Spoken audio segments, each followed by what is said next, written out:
Question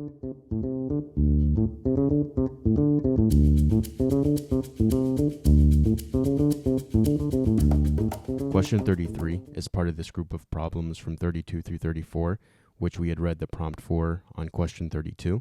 And question 33 says that Makia's proposal includes installing a fence on the perimeter of the park. What is the perimeter in feet of the park? And as answer choices, we have numbers ranging from 84 all the way to 156. And as far as the ACT math concepts, in reading the question itself, we're dealing with this concept of perimeter, as well as the idea of unit conversion, since we're trying to find that perimeter in feet, and the units that have been given to us so far are in inches in this picture. When it comes to perimeter on the ACT, what we need to know is that the perimeter is going to be the distance around a two-dimensional shape. So for example, if we're going to find the perimeter of this shape right here, we would need to add up all these side lengths together. And for this question, there are a couple different ways that we can actually get the answer. So I'm going to write out those ways up here. Approaches, the first way is going to be the more formal way, which is find perimeter by finding missing side length and adding up all the sides. And then the second way, it's kind of like a bonus, it's going to be Jedi approach, I'll call it, which is to use the answer choices along with given sides to determine correct answer. Let's start out with this formal way, which is going to involve calculating this unknown side length, which once we have that, we can just add it to the remaining side lengths to get the perimeter. And before we even do that, I'm actually going to convert these units of inches into feet because I don't want to forget to do that. And I know that the ACT is probably going to anticipate that as a mistake. And we're told that in the scale drawing here, 1 inch represents 1.5 feet. So 28 times 1.5, that is going to be 28 plus 14, which is 42. So this is going to be 42 feet. And then 16 times 1.5 is going to be the same as 16 plus 8, which is 24. So we have 24 feet. And then 40 times 1.5 is going to be the same as 40 plus 20. And so that will be 60 feet.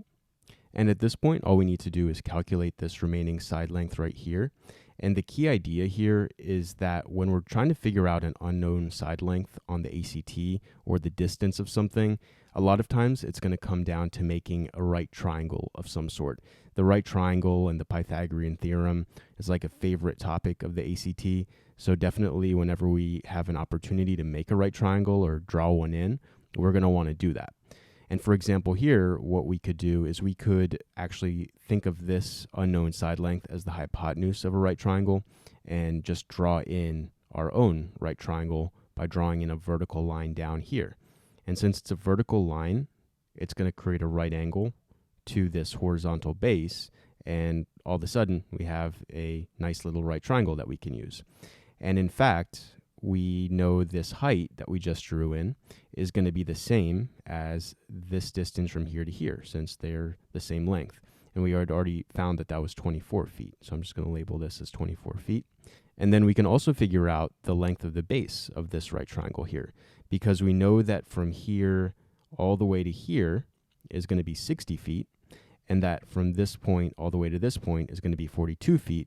So what's left over between 60 and 42 is going to account for that remaining difference. So that's going to be 60 minus 42 is 18. So this is going to be 18 feet. And now we're in this position where we have a right triangle and we have two of the sides. And so we can use the Pythagorean theorem, or we could also use Pythagorean triples if we recognize that this is a Pythagorean triple, to quickly fill in what this remaining side would be. For now, I'll just use the Pythagorean theorem to calculate this remaining side. So the Pythagorean theorem tells us that a squared plus b squared is equal to c squared, where c is the hypotenuse of a right triangle. So we have 18 squared plus 24 squared equals c squared. And so c is going to be the square root of 18 squared plus 24 squared. And we can do that on the calculator. So square root of 18 squared plus 24 squared. Enter, we get 30. And so this remaining side is going to be 30 feet. And now we can find the perimeter by just adding all these sides up. So we have 30 feet plus 42 feet plus 24 feet plus the 60 feet. So 30 plus 42 plus 24 plus 60 is going to be 6, and then 7, 9, 15, 156. So E is the correct answer here. And by the way, I had mentioned that we could have also used Pythagorean triples to quickly calculate this remaining side.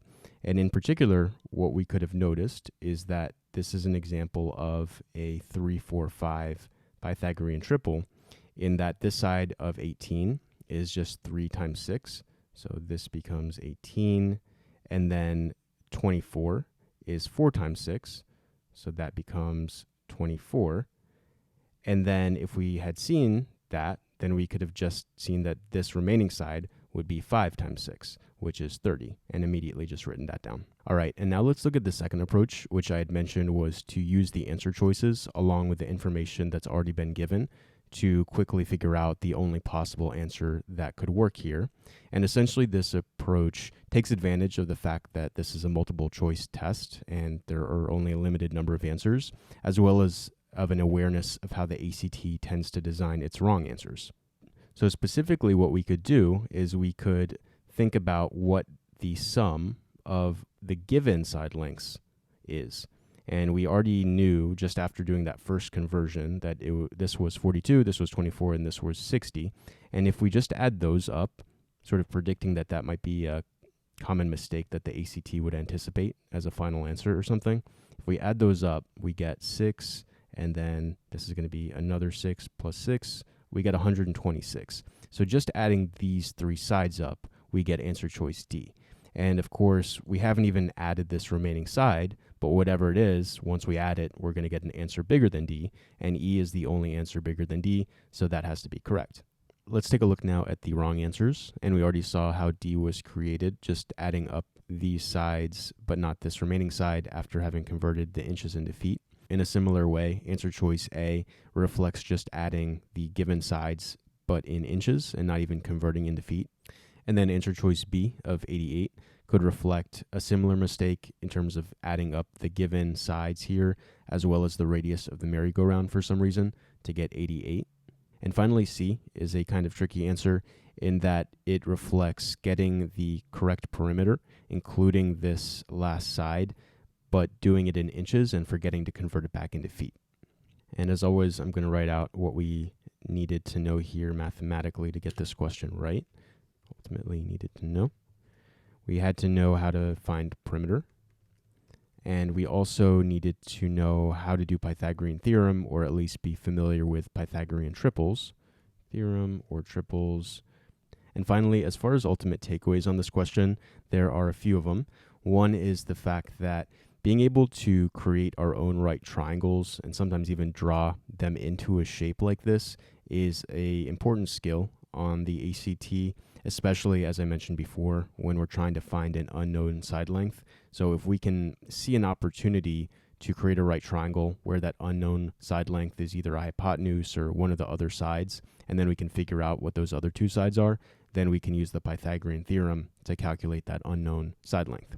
And then the other takeaway from this question is that it's just another really good example of how important attention to detail is, especially since they included answer choice C, which, as we saw, basically reflects doing all the math correctly, including the Pythagorean theorem and all that, but just forgetting to convert the inches back into feet.